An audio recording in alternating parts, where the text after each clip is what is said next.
Salamlayıram sizi, dəyərli müəllimlərimiz. Bu günləri sizə Naxçıvan sertifikasiya müsahibə hazırlığı üzrə izahımızı təqdim edirik. Öncə nəzərinizə çatdırım ki, bu təkcə Naxçıvan sertifikasiya müsahibə hazırlığını deyil, həmçinin də həm Bakıda, həm digər bölgələrdə olacaq müsahibə hazırlığını nəzərdə tutur. Yəni, materiallar eynidir. Sadəcə olaraq sertifikasiya imtahanı birinci Naxçıvanda olduğuna görə biz İlk növbədə onu vurğulayırıq. Amma əlbəttə ki, materiallar eynidir. Hər bir sertifikasiya müsahibə hazırlığına hazırlaşan müəllim bu videolardan, materiallardan yararlana bilər. Keçid alıram izahımıza. Bu günləri sizə təqdim edəcəyik. Rəyin əhəmiyyəti, rəyin verilməsi düzgün şəkildə, rəyin növləri, ümumiyyətlə, rəy hansı funksiyaya, hansı əhəmiyyətə, hansı effektivliyə malikdir, bunları izah edəcəyik. Birinci deyək ki, rəy böyük bir əhəmiyyətə malikdir. Niyə? Çünki elə qayda üzrə də biz həmişə deyirik ki, kurikulumda qiymətləndirmə zamanı rəy ən vacib amillərdən biridir. Biz əvvəllər sadəcə şagirdi meyarla, keyfiyyət səviyyəsi ilə qiymətləndirirdiksə, artıq sonradan biz həmin meyarı meyar şəklində deyil, keyfiyyət səviyyəsi ilə deyil, həmin meyarı rəy formasında şagirdə təqdim elədik. Niyə görə? Çünki şagird rəy nəticəsində bilir ki, nə üzrə çalışmalıdır, necə çalışmalıdır, özünü necə təkmilləşdirməlidir. Ona görə də rəy böyük bir əhəmiyyətə malikdir. Rəy vaxtında verilməlidir. Yəni, keçmiş dərsdə edib, gərək bunu oxuyardın, gərək bunu yazardın, gərək diqqətli olardın demək, destruktiv, yəni düzgün olmayan rəy formasına aid edilir. Bir emosiyalara yönəlikdir. Bir də keçmişə yönəlikdir ki, bunlar destruktiv adlanır. Düzgün olmayan rəy forması, yəni effektiv deyil.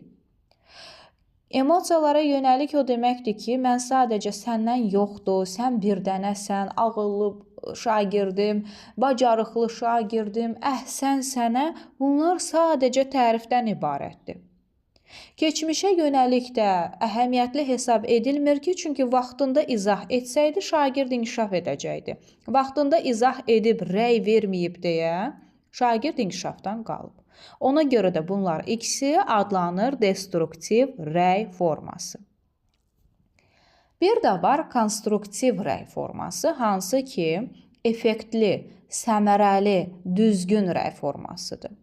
Burada ya gələcəyə yönəlik olur, istiqamətlənir, indi səhv etsəm belə, gələn dəfə düzgün yazması üçün istiqamət verir və bir də idraka yönəlik olur ki, şagirdin fəaliyyətini, idrak fəaliyyətini düzgün şəkildə dəyərləndirir. Yəni, şəxsiyyətini deyil, fəaliyyətini dəyərləndirir. Amma bu dəyərləndirir deyəndə müəllimlərimiz elə bilirlər ki, rəy deyəndə elə sırf şagirdi qiymətləndirməkdir, xeyr.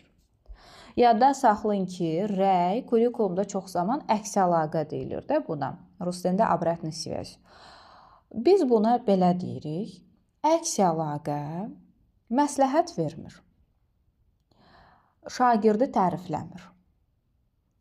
Şagirdə hər hansısa bir qiymət vermir.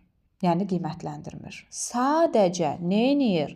Şagirdin qarşıya qoyulmuş məqsədə çatması üçün onun etdiyi cəhdlər, özgüvən, özünə inam, düzgün yazması üçün, nəyin üzərində çalışması üçün verilən düzgün istiqamətdir.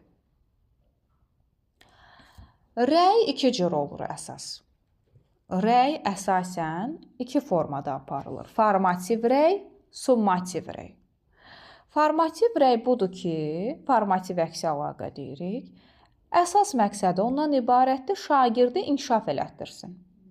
Fəaliyyətin düzgün istiqamətləndirsin. Amma summativ rəydə biz inkişafı nəzərdə tutmuruq. Hər hansısa bir bölmə ola bilər, bəhs ola bilər, fəsil ola bilər ki, həmin fəaliyyətin sonunda verilir. İndi gəlin baxaq. Deməli, əvvəllər biz deyirdik ki, formativ rəy əsasən qiymətləndirmə mövzusunda deyirdi formativə aiddir. Amma indi artıq görürük ki, yox, summativdə də biz rəy veririk. Sadəcə formativ rəy inkişaf etdirici, summativ rəy yekunlaşdırıcı adlanır. İndi keçid alaq rəyin digər xüsusiyyətlərinə. Rəy ümumi şəkildə verilmir. Uşaqlar, şagirdlərə deyir, bunu belə edərsiz. Bu ümumi adlanır da, düzdürmü? Bu tipli məsələlərdə belə məqamlara diqqət yetirin. Bu rəy düzgün rəy deyil. Rəy xüsusi verilməlidir. Çünki hər bir şagirdin meyli, marağı, potensialı, öyrənmə tərzi, intellekti, şəxsiyyət tipi fərqli-fərqlidir. Ona görə də biz rəyi xüsusi şəkildə veririk. Və hər bir şagirdin də həm ona fərdi yanaşmış oluruq hər bir şagirdə, həm də onun xüsusiyyətlərinə uyğun şəkildə onu inkişaf elətdirmiş oluruq. Rəyin müxtəlif formaları var, hansı ki, motivə edici rəydir, təsvir edici rəydir, konstruktiv rəydir, korrektə edici rəydir. Bunlara diqqət yetiririk. İndi gəlin ayrı-ayrılıqda izah edim ki, bu rəylər əsas nədən ibarətdir? Motivə edici rəy, elə sözün kökü motivasiyadır, düzdür, şagirdin daxili motivasiyasını, özgüvənini, özünə inamını yüksəldirəm, öyrənməyə həvəsləndirirəm. Deməli, bu motivə edici rəy nə demək oldu? Həvəsləndirici. Şagirdin zəhmətidir, əziyyətidir, birbaşa onu dəyərləndiririk. Biz də buna qısaca nə deyək? Şagirdi ruhlandırmaq, həvəsləndirmək, stimullaşdırmaq. Məsələn, belə deyim də, bu tapşırıq üzərində çox çalışdığımı görürəm və bu inadkarlıq sayəsində mütləq sən daha da yaxşı nəticə əldə edəcəksən. Belə çalışsan, belə çalışmağa davam etsən, daha gözəl nəticə əldə edəcəksən. Nə etdim? Artıq onu stimullaşdırdım. Bir növ motivasiya verdim. Daxili motivasiyasını gücləndirdim. Bu oldu motivə edici rəy. Bir də var təsvir edici rəy. Təsvir edici rəy nə deməkdir? Adından görünür zaten, amma gəlin biraz bunu açıqlayaq. Sinifdə olan hər hansısa şagirdin birini, mövcud vəziyyətini, nəyi düz eləyir, nəyi səhv etdiyini faktlarla və meyar əsasında göstərən bir rəydir. Yəni, təsvir edici rəydə ümumi sözlər yox, konkret detalları göstərəcəyik. Şagirdin mövcud vəziyyətini aydın şəkildə onun qarşısına qoyacaq. Ona görə də biz həmişə deyirik ki, rəyin formasından asılı olmayaraq rəy necə olmalıdır? Spesifik. Spesifik nə deməkdir? Dəqiq, düzgün, aydın. Cümlələri yazarkən səhvə yol verirsən, çalış düz yaz. Mən burada heç bir təsvir edici rəy vermədim. Cümlələrdə nəyi səhv edirəm? Məsələn, cümlələri yazarkən orfoqrafiya səhvləri buraxırsan. Və yaxud da cümlələri yazarkən mübtəda ilə xəbəri düzgün şəkildə vurğulamırsan. Məsəl üçün deyirəm bunu. Əlbəttə ki, mən Azərbaycan dili müəllimi deyiləm. Hər hansısa bir ixtisas səhvləri etsəm üzrlü sayın. Sadəcə bunu nümunə, metodik olaraq təqdim edirəm. Dəqiq, düzgün, aydın şəkildə hər bir detalı vurğulamasam, bu təsvir edici rəy hesab edilmir. Məsələn, bir nümunə də deyim də, belə deyim. Məsələn, inşanda giriş və əsas hissəni çox düzgün qurmusan. Lakin nəticə hissəsində fikrini tam tamamlaya bilməmisən.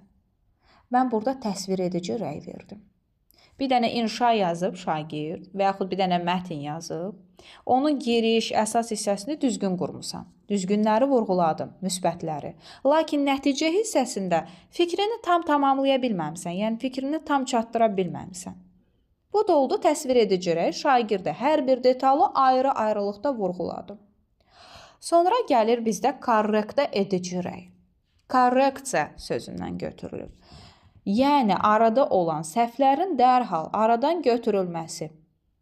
şagirdin fəaliyyətindəki səhvləri birbaşa düzəldən və yaxud da hər hansısa bir səhvini dərhal necə düzəldəcəyini hazır şəkildə göstərən bir rəydir. Burada demir ki, şagirdin yerinə müəllim onu düzəldir, o səhvi düzəldir. Xeyr, müəllim yenə burada istiqamətini verəcək, sadəcə olaraq şagird yerinə yetirəcək. Məsələn, hər hansısa bir misalda, misalın bu hissəsində toplama yox, vurma əməlindən istifadə etməliydin.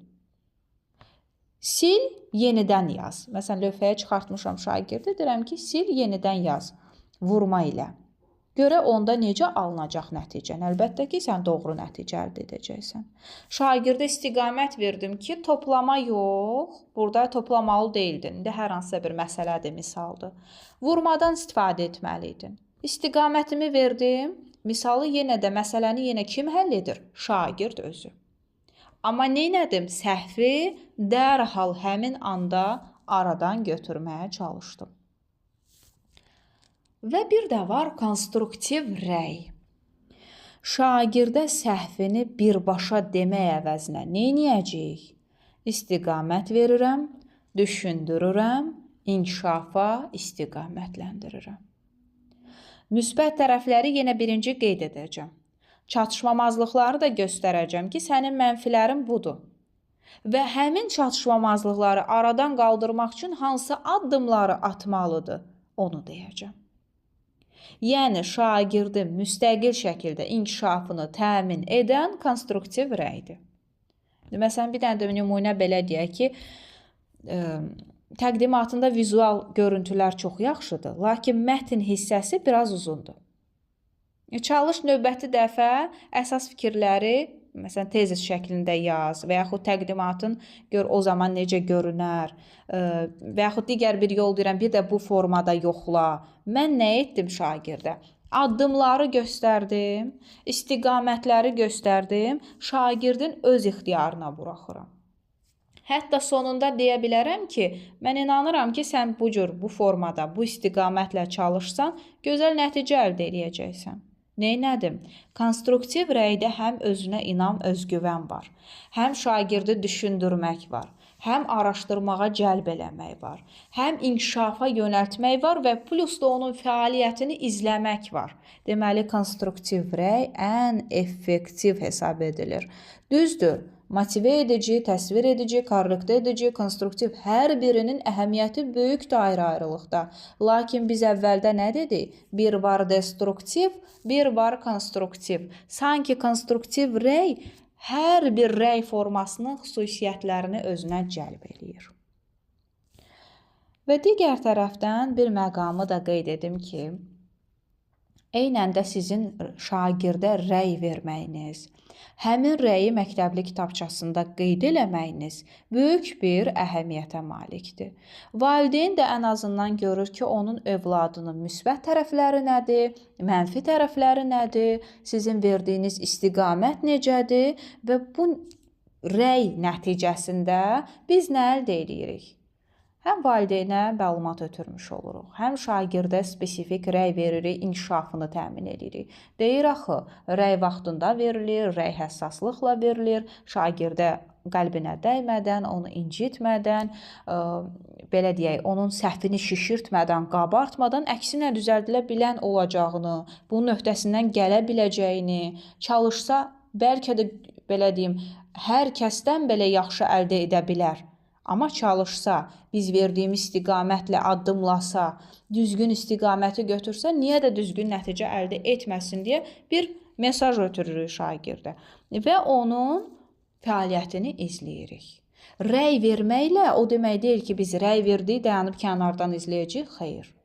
Və yaxud da o şagirdə ümumiyyətlə o istiqamətdə baxmayacaq, xeyr. Biz demişik axı, inkişaf yönümlü pedaqoji tələbində nə deyilir? Şagirdin daim fəaliyyəti izlənilir. Sonra deyirik fəaliyyətin stimullaşdırılmasında özünə inam, özgüvən, emosional olaraq hazırlamaq, istiqamət vermək və plus səmərəliliyi artırmaq üçün fəaliyyəti izləmək. Yəni, biz zaten bilirik ki, kurikulumda bütün mövzular bir-birini əlaqəlidir. Rəy böyük bir əhəmiyyətə malik olduğunu biz bir daha xüsusiyyətlərlə dedik. Rəy də deyilir, kurikulum üzrə adı əks əlaqə adlanır, öyrənmə prosesi üçün mütləqdir, böyük bir səmərəyə malikdir. Həmçinin məzmunun düzgün qavranılması üçün şagirdə kömək eləyir. Həmçinin hər hansısa bir biliyin bacarığa düzgün şəkildə çevrilməsi üçün istiqamət verir. Ona görə də biz çalışırıq rəy verilmə bacarığını həm şagirdlərin arasında formalaşdıraq. Nəyə görə? Çünki rəy şagird, müəllim-şagird arasında ola bilər. Təkcə müəllim şagirdə rəy vermir ki, şagird arasında da rəy olur.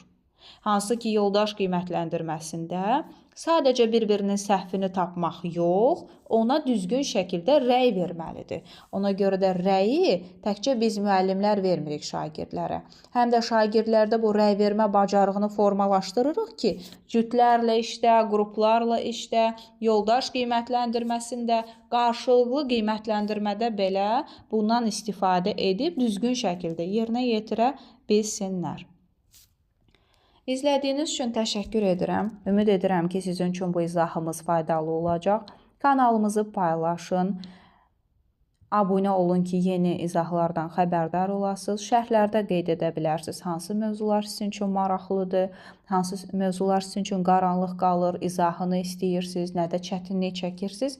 Çalışacağıq ki, hər birinizin fikrini nəzərə alaq. Və hazırlıqlarımıza qeydiyyat davam edir. Həm qrup şəklində, həm fərdi şəkildə. Hazırlaşmadan özü hazırlaşmaq istəyənlər, belə deyək, özünü təhsil. Və bu zaman siz nə edəcəksiniz? Materialları alaraq özünüz də evdə hazırlaşa bilərsiniz. Həm materiallarla, həm YouTube izahlarımızla da nəticə əldə eləmək mümkündür. Və bunun üçün də göstərilən nömrəyə, WhatsApp-a yazmağınız kifayətdir. Təşəkkür edirəm.